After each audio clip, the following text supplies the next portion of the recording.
Hello everyone, welcome to the video. In this video, I'm going to take you through the top 5 ETFs to invest in India. And in 5 ETFs से you can actually build your entire investment portfolio.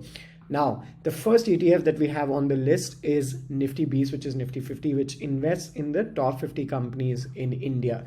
Remember that ETFs are going to track the index, and the Nifty Beast ETF tracks the Nifty 50 index. In order to find Nifty Beast, you can go on the Kite, or if you use any other tool, you can just search for Nifty Beast and you'll be able to see the NSE and the BSE versions. And then you can just click on that.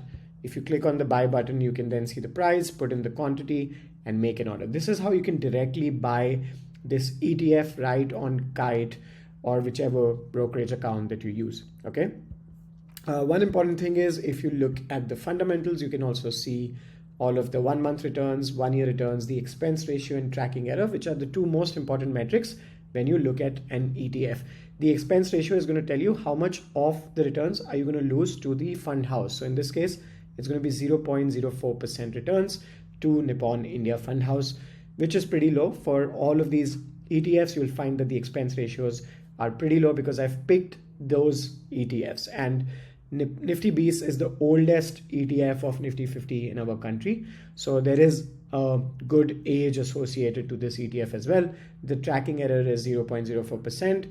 And you can also see that the liquidity is high. Okay, so that's the first pick. The next one is Nifty 50, Next 50, which is going to cover the next 50 companies. So if you were to rank all of the companies in India, starting from the biggest company, the top 50 companies would be covered by Nifty Beast. And the number 51st to the 100th company in that ranking, in that list, is going to be covered by the Next 50 ETF. So by investing in these two ETFs, you're actually investing in the top 100 companies of India. Now you might say, what if I buy Nifty 100 directly? The only problem with that is, as you can see, you have less control if you want to split your portfolio between these two ETFs. So for example, what I've done is I have almost invested equal amounts in Nifty Beast and Next 50. Next 50 mein thoda sa kam hai, but comparatively there's a lot of money that I've invested in Next 50. However, agar main Nifty 100 mein invest karunga, if I put, let's say for example, 100 rupees in Nifty 100, that means not that 50 rupees is going to go to Nifty Beast and 50 rupees is going to go to Next 50, but actually most of the money will go to Nifty 50, and that's because the components of the ETF are decided by the index itself. And obviously the top 50 companies will take much more in terms of percentage allocation than the bottom 50 companies. So it helps to have these two ETFs separately. If you're not taking the ETF approach, if you're taking index fund approach, which is actually a great approach because then you can do SIPs, then also I would recommend having two different ETFs. The expense ratio is also lower. अगर आप एक Nifty 100 लेते हो, उसकी जगह अगर आप Nifty 50 और Next 50 अलग अलग लेते हो, तो overall you save on the expense ratio as well. The other advantage is that you can strategically decide how much to invest in what. So you can split between Nifty 50 and Next 50, let's say 60-40. हो सकता है आप इस साल 70-30 करना चाहो. So you can make those adjustments because you have more control by having these two ETFs. So those are the top two. The third one is Mid Cap ETF. Now this is going to cover the Mid Cap 150 index, which is 150 companies in the Mid Cap index. So we are going back to the list. We have ranked the companies in India from the largest company. So now this is going to cover your 101 to 250th company. So just by buying these three ETFs, you've basically invested in the top 250 companies of India. So the first 50, the next 50 and the next 150.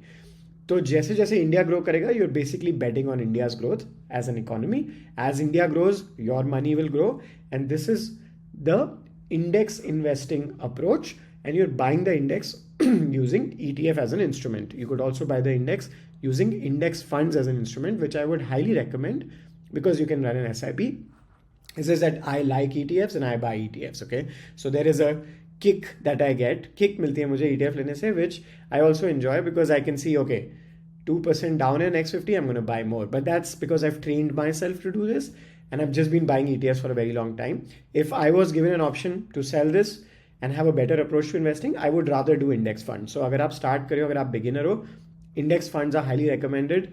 If you think that, you might want to think about ETFs, It's also an option. Eventually you're buying the same index, but it's much harder to maintain discipline with an ETF versus an index fund. And whatever is going to keep you in the market for longer, be more comfortable in the market and build more discipline is going to be better for you. So that's why I would recommend index funds. But of these same ETFs, of these same indices, ठीक है? तो वो top 3 हो गए. Number 4 हो गया हमारा Nasdaq 100. So this is MON 100. So all you have to do is go there, search MON 100. I've made a full video on how to invest in Nasdaq 100 from Kite. But essentially once you find it, you can look at the fundamentals as well. This is going to invest in the 100 companies of the US. It's tech heavy index. Expense ratio is slightly higher because it's going in the international markets, 0.58%. Now Motilal Oswal also has a fund of this ETF, which you can buy with an SIP, like I said. So this is going to be your number 4. I would recommend having 10% into Nasdaq 100. And finally, your gold ETF, which tracks the price of gold to hedge against equity.